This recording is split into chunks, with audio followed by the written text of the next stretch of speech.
এক লুকে social media পুরো আগুন লেগে গেল। মেগাস্টার শাকিব খানের রকস্টার সিনেমার ফার্স্ট লুক। আজকে এমনিতেই দিনটা সাকিবিয়ানদের জন্য প্রচণ্ড স্পেশাল। চারিদিকে মেগাস্টারের জন্মদিন উদযাপন করছে সাকিবিয়ানরা, তারই মধ্যে রকস্টারের ফার্স্ট লুক এসেছে। এটা একটা অত্যন্ত পজিটিভ দিক। এবং তার মধ্যে মেগাস্টার শাকিব খান এসেছেন তার জন্মদিনের দিন তার আসন্ন সিনেমার ফার্স্ট লুক নিয়ে। তাহলে ইন্টারনেটে এটার কি অবস্থা হতে পারে? আমি যেটা বুঝলাম যে দর্শক এবার একটু ভিন্নভাবে মেগাস্টার শাকিব খানকে পেতে চাইছে বড় পর্দায়, একটু ভিন্ন রকমের চরিত্রে, যেটা মেগাস্টারের কেরিয়ারের বাকি সিনেমাগুলো থেকে একেবারে আলাদা হবে। আমি একটু বিভিন্ন জায়গায় রকস্টারের ফার্স্ট লুকটার কমেন্ট সেকশন চেক করছিলাম।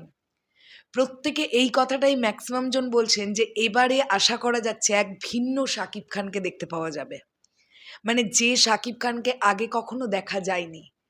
ভিন্নতা কি শুধুমাত্র লুকের দিক থেকে বলছি? একেবারেই নয়। ভিন্নতা যেমন লুকের দিক থেকে আছে, ভিন্নতা তেমনই থাকবে গল্পের ক্ষেত্রেও, ভিন্নতা থাকবে মেগাস্টারের চরিত্রটার ক্ষেত্রেও। পুরো ব্যাপারটা একটা আলাদা রকমের আমরা কিছু পেতে যাচ্ছি রকস্টারের মধ্যে দিয়ে। এটা নিয়ে আমরা আশাবাদী। এই ক্রেজ মেগাস্টার শাকিব খান ছাড়া কিভাবে সম্ভব হয় তোমরাই বলো।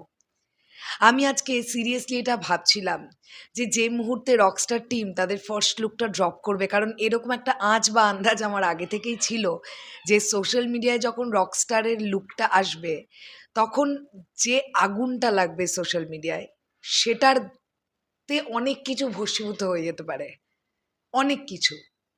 তো এক্স্যাক্টলি সেটাই সোশ্যাল মিডিয়ায় তোমরা লক্ষ্য করে দেখো, রকস্টার নিয়ে কি পরিমাণ রকস্টারের ফার্স্ট লুক নিয়ে আলাপ আলোচনা শুরু হয়ে গেছে, এবং প্রত্যেকে পজিটিভ এই লুকটা নিয়ে। আমি কোনো এরকম রিয়াকশন বা রিভিউ বা এরকম কমেন্ট দেখলাম না যাদের ভালো লাগেনি রকস্টারের এই লুকটা। তার মানে ডিরেক্টর আজমান রুশো প্রথম বলেই কিন্তু একটা ছক্কা হাঁকিয়ে দিয়েছেন।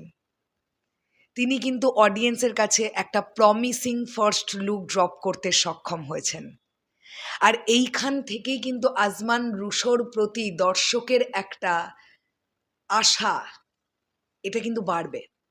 কারণ আজমান রুশো একজন বিজ্ঞাপন নির্মাতা, যাকে কিন্তু আমরা বিভিন্ন সময় দেখেছি বেশ ঝাঁ চকচকে বিজ্ঞাপন নির্মাণ করেন তিনি। এটা তার প্রথম বড় পর্দার ছবি, এবং প্রথম কন্টেন্টটাতেই he is successful as a director.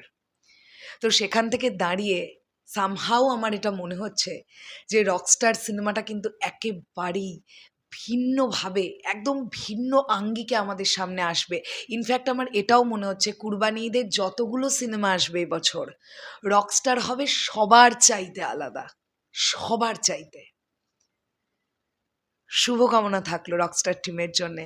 দুর্দান্ত একটা প্রমিসিং কন্টেন্ট, একটা ফার্স্ট লুক দিয়ে সোশ্যাল মিডিয়ায় ঝড় তুলে দিতে সক্ষম হয়ে গেছে রকস্টার টিম। আমরা দারুণ কিছুই একটা পেতে যাচ্ছি হয়তোবা। শেষ করলাম ভিডিওটা। আপনাদের কি বক্তব্য এই বিষয়টাকে নিয়ে অবশ্যই কমেন্ট সেকশনে জানাবেন। তাহলে এখনের জন্যে টাটা।